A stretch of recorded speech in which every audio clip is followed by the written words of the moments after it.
Estamos de volta! Espero que tenham sentido a minha falta. Eu acho que vocês sentiram a minha falta um pouquinho, mas eu acho que sim.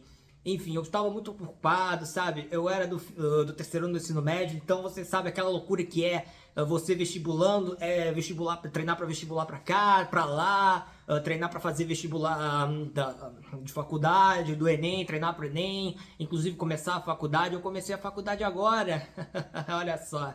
Então é uma loucura, sabe? Então eu pretendo voltar aos poucos com o canal. Não vai ser igual no passado, que era igual uma avalanche de vídeos, um sábado atrás do outro, aquela correria toda, coisa e tal. Mas eu pretendo voltar com uma frequência um pouco mais reduzida, mas muito bem trabalhada e com assuntos bem relevantes que eu acho que vocês vão gostar. Mas enfim, sem mais delongas, bora para mais uma história.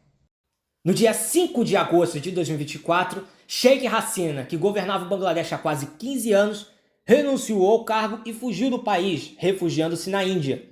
A notícia da sua renúncia foi dada pelo chefe das Forças Armadas, com o presidente dissolvendo o parlamento no dia seguinte, dia 6 de agosto. Hasina é filha do revolucionário bengalis, que é considerado o pai do Bangladesh. Seu nome, Sheikh Mujibur Rahman, líder nacionalista que lutou pela independência do Bangladesh e o viu mergulhar-se numa guerra brutal, facilmente classificada como um genocídio. E é essa história que nós vamos te contar. Para entendermos essa guerra de independência e o genocídio da população do Bangladesh, temos que recuar um pouco no tempo, até o ano de 1947. A região, conhecida como Península Indiana, era de domínio do Reino Unido da Grã-Bretanha. Anteriormente, a tarefa de administrar a região era da Companhia das Índias Orientais, fundada no ano de 1600 com o objetivo de explorar e comercializar no Sudeste Asiático e na Índia. Entretanto, devido a divergências políticas e depois do motim indiano de 1857, houve uma total reorganização governamental da área. A Companhia das Índias foi liquidada e seus ativos foram adquiridos pelo governo britânico, nascendo então, em 1857, o chamado Raj Britânico, que durou até 1947 e era formado pelo que é hoje a Índia, o Paquistão, o Bangladesh e o Myanmar. Ao fim do século XIX para o começo do século XX, um forte movimento nacionalista cresceu na região, que era contrária à administração britânica e contrária à disseminação da cultura ocidental, com um de seus líderes ficando imortalizado para sempre na história, devido à sua rejeição do uso da força bruta e o emprego de políticas de desobediência civil. Seu nome, Mahatma Gandhi. Após a Segunda Guerra Mundial, a saída de Churchill e a chegada de Clement Attlee dos trabalhistas ao poder no Reino Unido, o assunto Índia ganhou mais força e em 1947 foi aprovado no Parlamento Britânico a Lei de Independência da Índia. Em 15 de agosto de 1947, o Raj britânico chegava ao fim e no seu lugar nascia a Índia, o Paquistão Ocidental, o Paquistão Oriental e a Birmânia. A independência desses países, em particular dos Paquistãos Ocidental e Oriental e da Índia, vieram acompanhadas com inúmeros problemas. A própria lei foi um problema. Ela foi promulgada no dia 18 de julho de 47 e ordenava a demarcação de fronteiras até os dias 14 e 15 de agosto para a Índia e Paquistão respectivamente, pressionando então a Comissão de Fronteiras liderada pelo Conde Multibad a dividir duas regiões que eram problemáticas entre hindus e muçulmanos, as regiões de Punjab e Bengala. O resultado final? Problemas fronteiriços que provocaram o êxodo migratório de mais de 15 milhões de pessoas, incluindo hindus e muçulmanos, que corriam para se assentar nos lados certos da fronteira.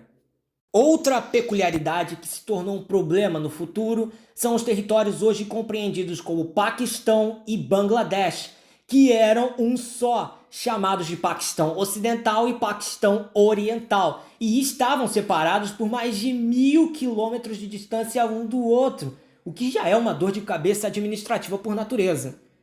Um outro problema a ser apontado é a diferença entre os dois Paquistãos, ambos muçulmanos, mas de maiorias étnicas diferentes, que são linguisticamente e culturalmente divergentes, causando assim choques ao longo dos anos pós-demarcação de 1947. Segundo o trecho do livro O Século do Genocídio, de Rounak Janam, os bengalis eram excluídos da política por líderes civis não eleitos e pelas juntas militares do lado ocidental, O Paquistão Oriental era explorado economicamente, com seus recursos sendo extraídos e levados para a porção ocidental. À medida que a exploração só aumentava, o desejo de se separar do resto do Paquistão crescia, com o surgimento de núcleos separatistas bengalis no Paquistão Oriental. Em 1949, surgia a Liga Muçulmana Awami, com Sheikh Mujibur Rahman sendo a figura principal e responsável por liderar a causa nacionalista bengali.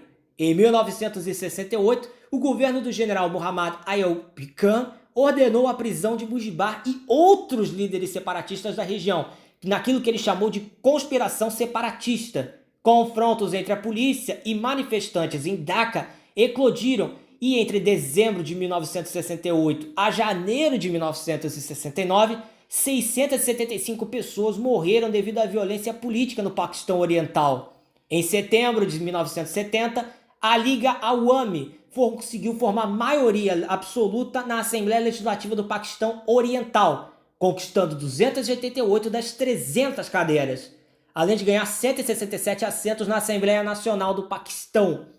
Entretanto, o resultado não foi reconhecido pelo partido no poder no governo do Paquistão Oriental, e o governo do Paquistão Ocidental novamente mandou prender Sheikh Mujibur, e em março de 1971, o Paquistão lançou uma intervenção militar contra os territórios do lado oriental, dando início à Guerra de Independência de Bangladesh e ao genocídio da população bengali. Os combates duraram 9 meses, com as tropas paquistanesas sendo derrotadas e se rendendo em dezembro de 71. Ao total, mais de 300 mil pessoas morreram nos combates, mais de 3 milhões de pessoas fugiram para a Índia e 200 mil mulheres foram violentadas. Ainda segundo o livro de Hanuk Janan, os militares paquistaneses, com apoio de grupos militantes locais favoráveis ao Paquistão Ocidental, conduziram massacres, torturas, violações, desaparecimentos, destruição de propriedades e deslocamentos forçados. Suas ações foram amplamente documentadas e descobertas anos mais tarde depois do conflito. Falando do conflito, ele foi dividido em 3 fases, incluindo o genocídio. Na primeira parte, o Paquistão levou vantagem sobre as milícias bengalis, que estavam mal treinadas e mal equipadas, pegando uma boa parte do Paquistão Oriental, e os seus militares começaram a matar civis bengalis que ficavam no caminho de forma indiscriminada e destruindo suas propriedades, gerando terror. Já na segunda fase, porém, as coisas ficaram saturadas para os dois lados, com os militares paquistaneses agora usando o arma de guerra. Muitas meninas bengalis foram violentadas em frente aos seus familiares e em estupros coletivos. Muitas delas foram mortas pelos seus algozes ou cometeram suicídio. Na terceira fase da guerra, as milícias bengalis reagiram, já mais bem equipadas e mais bem treinadas, e começaram a derrotar o Paquistão de forma sistemática.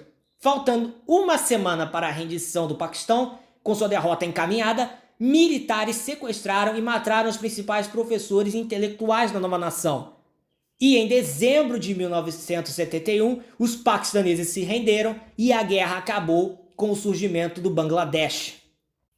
O primeiro país a se pronunciar sobre o genocídio do Bangladesh foi a Índia, que prestou solidariedade e condenou os eventos orquestrados pelos militares paquistaneses, sendo acompanhada logo depois pela União Soviética e todo o bloco oriental. Em paralelo, o Paquistão tentou desvirtuar a ideia de que houve um genocídio contra a população bengali, negando qualquer acusação de crime contra a humanidade. Nos Estados Unidos, congressistas e grupos da sociedade civil conseguiram pressionar e suspender o envio de ajudas militares do governo para o Paquistão, criticando veementemente os acontecimentos no Bangladesh. O mundo se unia para passar a causa do Bangladesh, com esforços humanitários, ainda durante a guerra, liderados pela Índia, sendo eficazes para prestar assistência aos refugiados com alimentos e socorro médico. Mas ainda assim não se falava de uma corte para julgar o genocídio, com os pedidos do Bangladesh para que o Paquistão fosse levado a julgamento por crimes de guerra, não recebendo apoio da comunidade internacional. Apenas em 2009, que um Tribunal Penal Internacional para crimes de guerra foi estabelecido e 4 pessoas foram presas por colaborar com o genocídio de 1971. E esse foi o vídeo. Espero que tenham gostado do novo modelo. Se agradou, se não agradou, deixe sua opinião na caixinha de comentários abaixo. Se vocês estavam com saudade, também comentem. Deixem um like, compartilhe com os amigos para ajudar no fortalecimento e no crescimento do nosso canal. E até a próxima história, pessoal!